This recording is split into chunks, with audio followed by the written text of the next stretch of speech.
غصے کا علاج کیا ہے؟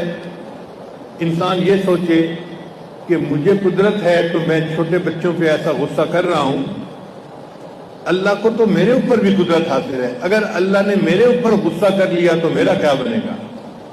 چنانچہ حدیث پاک میں ہے، ایک مرتبہ نبی السلام تشریف لائے تو سیدنا صدیق اکبر عنہ اپنے غلام کو ڈانٹ ٹپٹ کر رہے تھے،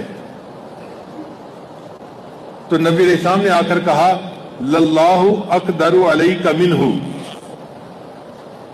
اے ابو بکر جتنا تجھے اس کے اوپر قدرت حاصل ہے نا، اس سے زیادہ اللہ کو تیرے اوپر قدرت حاصل ہے۔ اب اس بات کو سنتے ہی صدیق اکبر کا غصہ فوراً ختم ہو گیا۔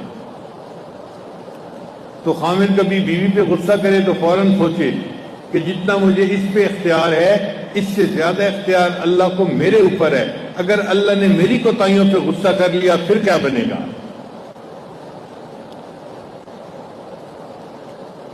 حدیث مبارکہ میں آتا ہے جو بندہ دوسرے بھائیوں کی غلطیوں کو جلدی معاف کر دیتا ہوگا، اللہ تعالیٰ قیامت دن اس کی غلطیوں کو جلدی معاف فرما دیں گے۔ تو بھئی ہم میں سے کوئی چاہتا ہے کہ اللہ ہمیں معاف کر دے؟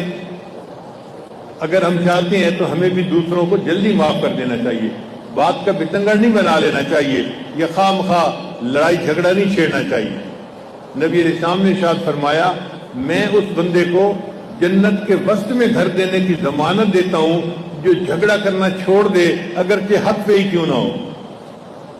میں اس بندے کو جنت کے وسط میں گھر دلانے کی ضمانت دیتا ہوں جو جھگڑا کرنا چھوڑ دے اگرچہ وہ حق پہ ہی کیوں نہ ہو۔